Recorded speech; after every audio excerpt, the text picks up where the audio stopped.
now we've got our bait pieces. We've got the head, which will have plenty of room to add chin space and maybe another layer over this.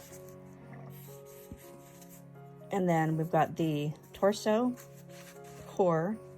Now I'm going to take a minute and start getting the foil out of this as well. You can just kind of pick at it with a hemostat, will be one of the best things you're just going to pull at it with. And then we've got these balls right here.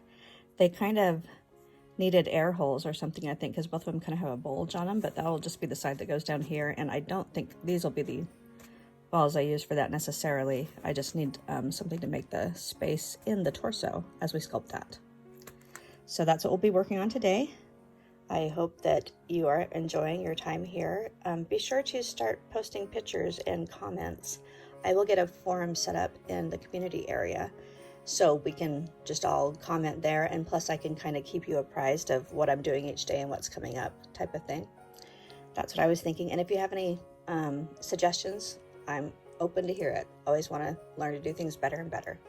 Thanks so much for joining, and glad you're here too, Auntie. Oh, she looks so cute. These cute little dollies sitting here waiting for me to get stuff finished up.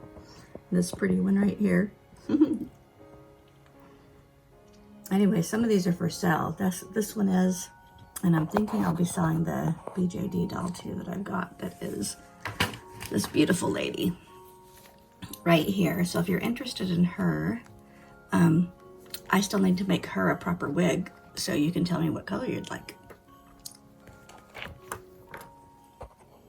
Oh, so sweet.